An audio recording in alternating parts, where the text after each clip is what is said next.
የፋኖነት መንፈስ የፋኖነት እሳቤ ፖለቲካዊ እንጂ ሃይማኖታዊ እንዳልሆነ በደንብ ልታውቅ ይገባል ወንድም አለ። እኔም እኮ ለዛ ነው ህፃን ነህ ትናንት ነው የተወለድክ ምን ነው እኮ እናንተ ትግል አገር አያዳክምም ሀብታው አዳምጠኝ። የኛ ትግል እንዴት ነው ሀገር የሚያፈርስ? የኛ ትግል እንደውም ከተጀመረ ጀምሮ ዳር ደንበሩን እየጠበቀ ያለ የኛ ትግል ነው። የሱዳን ቦርደርን እየጠበቀ ያለ የኛ ትግል ነው አይደለም እንዴ? እናንተ ታግለው ነው አብይ ታግለው ነው ዳር ደንበር የሚያስጠብቅ በጋምቤላ ገብቶ ያውም ተራ ታጣቂ ገብቶ አንድ ወረዳ ሙሉ ተቆጣጥሮ ወርቅ ማዕድኑን ዘርፎ ባንዲራ ተክሎ አንድ ወረዳ ሙሉ ተቆጣጥሮ ባንዲራ እስከሚተክሉበት ድረስ ሀገር ያፈረስከው አንተ ነህ እንጂ ወይም አንተ የምትደግፈው አካል ፓርቲ ነው እንጂ ፋኖማ እየጠበቀ ነው ዳር ደንበሩን እያስከበረ ነው አይደለም እንዴ? የኔንም ያንተንም የአባቶቻችን ታሪክ የሚጠሉ ጠላቶቻችን ኢትዮጵያን ለማፍረስ ቀድመህ አማራን ምታ በሚለው ቢላቸው ያንን አጀንዳ ተሰጥቶ አብይ አህመድ ሀገሪቱን ህዝቡን እርስ በርሱ እያጫረሰ ሀገሪቱን እያፈረሰ ያለበት ሁኔታ ነው ያለው። ፋኖ ደግሞ ይሄን አልቀበልም እኔ የአባቶቼ ልጅ ነኝ አብዲሳ ጋ የነ ጀጋማ ኬሎ የነ አቡነ ጴጥሮስ የነ አሊ በርኪ የነ አሉላ አባነጋ የነ ዘረይ ድረስ የነ አፄ ሚኒሊክ ብራዘር አንዳንዴ ከእንቅልፋችሁ ምናምን መንቃት አለባችሁ ይመስለኛል። ትናንት ነው የተወለድክ አይደል? የሚጠየቅ ጥያቄ ይዘህ ብትመጣ ግን ደስ ይለኛል። እሺ የሚጠየቅ ጥያቄ ልጠይቅህ። እኔ አንተ እሺ አንተ አሁን እንደምትናገረው ከሆነ የነ ጃካማ ኬሎ የነ አብዲሳ አጋ ትውልድን ልጆች ነን። ለዛም ነው ጥያቄያችን በኃይል ለማስመለስ ወደ ትግል የገባ ነው እያልከኝ ነው። እንደዛ አይነት ከሆነ ለምን ህብረ ብሔር አልሆናችሁ? ሐሳባችሁም ለምን ህብረ ብሔር አልሆነም? ህብረ ብሔር እኮ ነው ሐሳባችን እኮ ሁሉም የኢትዮጵያ ህዝብ የሚደግፈው ሐሳብ። ለምን ሀገር ሲፈርስ የኢትዮጵያ ህዝብ ዝም የሚል ይመስላል እንዴ?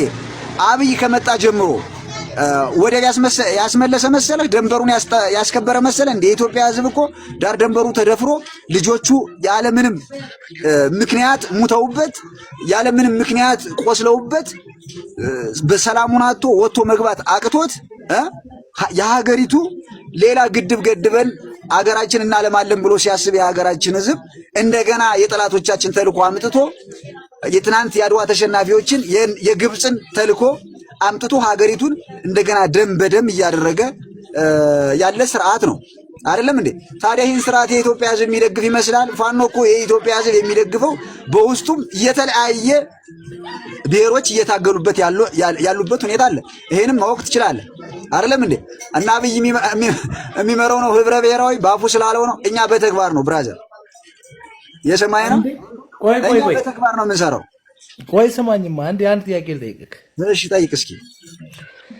እንዴ የሃይማኖት ተቋም እስክትመስሉ ድረስ አይደል እንዴ ጳጳሱ የማይሸከሙትን መስቀል ዩኒፎርማችሁ ላይ አንጠልጥላችሁ የምትሄዱት?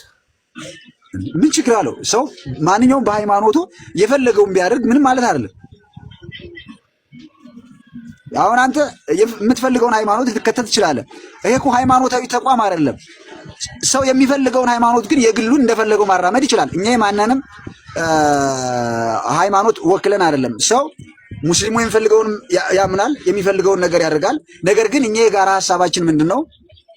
እንደ ሀገር፣ እንደ ህዝብ እንዳንጠፋ በጋራ ህሉናችን መጠበቅ ነው። ተረዳኝ አይደል?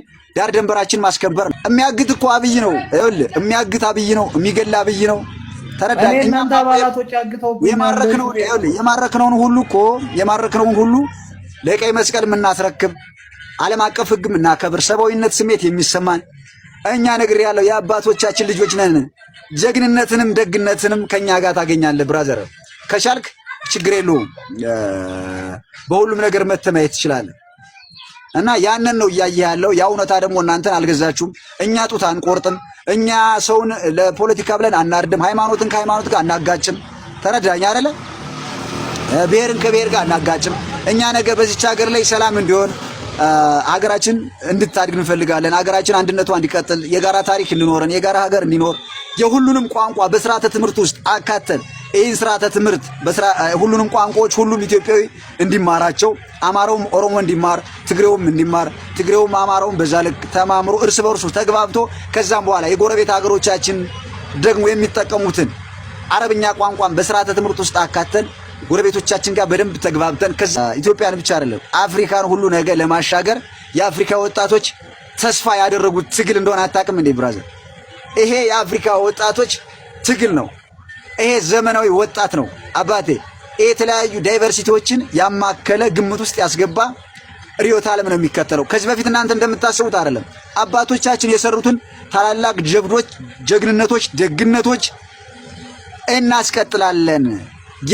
የሚጠቅመውን እናስቀጥላለን፣ የማይጠቅመውን እንጥላለን፣ የተሻለ ሐሳብ እንጨምርበታለን፣ እናሸንፋለን ነው የምልህ። አስረግጬ የምነግርህ ሰው የፈለገውን ማድረግ ይችላል። ተረዳኝ አይደል? በዚህ ትግል ውስጥ አዳምጠኝ። በዚህ ትግል ውስጥ ሸኩም ጳጳሱም ያለበት ትግል ነው ካወቅ ማለት ነው። ሙስሊሙም ክርስቲያኑም ሌላም ሃይማኖት ያለበት ነው። ስለዚህ ማንም የራሱን ሃይማኖት በሚፈልገው ልክ እንትን ሊል ይችላል። ነገር ግን ያን ያክል ትዕግስት በማሳየታችን ሰልፍ ሳይሆን ሰይፍ ይዞ መውጣት አለበት እንጂ ለምንድን ነው እስከምንባል ድረስ ነው ታግሰን የነበር። ነገር ግን ትዕግስትም ልክ አለው። መነሻችን እውነት ነው፣ መዳረሻችንም አሸናፊነት ነው። ብራዘር በዛ ልክ ነው። እነገዱ እንኳን አሳልፈው የሰጡትን ሁመራ ያስመለሰላችሁ አብይ አይደለ እንዴ? ለምን ውለታ ቢስ ትሆናላችሁ? ስባጂ በቂ እስኪ አንዴ እኔ ልጠይቀው እስኪ በቂ ከየት ነው ያስመለሰው? ከሱዳን ነው? ከየት ነው ያስመለሰው? ማዕከል ውስጥ ነበረ። የማን ክልል ውስጥ ነበር? ለነገሩ አንተ ትግራዋይ ነህ። አንተ ይሄ እንደዚህ አይነት ጥያቄ አይመችም። ትግራዊ እኮ ወንድሜ ነው፣ ቤተሰቤ ነው፣ ወገኔ ነው። አታውቅም እንዴ? ኦሮሞውም ትግሬውም ሁሉም እኛ ኢትዮጵያዊ ነን እኮ። አንተ ኢትዮጵያዊ አማራ ነን። አታውቅም እንዴ? አብይ ግን ባለውለታችሁ ነው፣ አትርሳ። አብይ ባለውለታችሁ ነው። እኛ የኢትዮጵያም የአብይም ባለውለታ እንደሆን መጀመሪያ ማወቅ አለብህ። ታሪክን አንብብ ብራዘር። አሁን እዚህ ጋር ተደብቀሽ ምናምን እንደዚህ ከምታወሪ ወይ ግባና ለአብይ ታገልለት። አቅሙ ካለ ነው። ተረዳኝ አይደል? ግን አቅሚቱ የለም። እዚህ ጋር መጥቶ የነደደን ያክል የበሸቀን ያክል ተሳድቦ ከመሄድ ውጭ ያልሆነ ለበጣ ከመናገር ውጭ እዚህ ጋር ወሳኝ የሆነ የሚያግባባ እንደ ሀገር የሚያኖረንን እንደ ሀገር የጋራ ችግራችን በጋራ የምንፈታበትን ሀሳብ ይዘህ ብትመጣ በጣም የተሻለ ነው። ለመሳደብና ፕሮግራም አጀንዳ ለማስቀየር ጊዜ ለመግደል ከምትመጣ አሁንም አትሳሳት። እኔ አልሰደብኩም። አንተ ነህ በስድብ በኃይል የምትናገረው። ያንተ አንተ እኮ ስድብ የሚባለው እኮ ለምሳሌ እያወቀውን የሚጠይቅ ሰው ስድብ ነው በራሱ። የፋኖ ትግል መነሻው ምን እንደሆነ ታውቀዋለህ አይደል? የፋኖ ትግል መነሻው ምን እንደሆነ ታውቀዋለህ። አንተ እኔ ሳልሆን እኮ ባለህበት አብይን እየደገፍ በአደባባይ ወጥተህ ብትታይ ትረሸናለህ። ህዝቡ ይረሽናል። ለምን? ልጁን አጥቷል። ኦሮሞውም፣ ትግሬውም፣ አማራውም፣ ደቡብም፣ ሶማሌውም፣ ሀዲያውም ሁሉም በዚህ ስርዓት ሰላሙን አጥቷል፣ ገንዘቡን አጥቷል፣ ልጆቹን አጥቷል፣ አካሉን አጥቷል፣ ብዙ ነገሩን አጥቷል፣ ሀገሩን ሁሉ አጥቷል። ስለዚህ አንተም ቢያገኝ ስለሚረሽን ተደብቀ ነው የምትሳደበው። ብራዘር ማነው ታዲያ ስልጣን ወይ? እስኪ አንድ ጥያቄ ልጠይቅህ እኔ። እሺ እናንተ ነገ ድል ቢቀናችሁ አገር መንግስቱን ተረክባችሁ አገር ለታስተዳደሩ የምታስቡ ሰዎች ናቸው። የምናስብ ሳይሆን እናደርገዋለን እንጂ ብራዘር እናደርገዋለን። እርስ በርስስ መቼ አንድነት አላችሁ? አንድ ስለሆነ አይደል እንዴ አሁን የጨነቀ አንዱን ስንጠበጥብ አይደል እንዴ አሁን መድረሻውም መነሻውም እስኪጠፋ ድረስ ግራ የተጋባው ብራዘር። አንድ ካልሆንማ በቃ አንተ ትገዛለህ፣ አንተ ታሸንፈኛለህ፣ ምንም ችግር የለውም። እሱን ለኛ ተወው።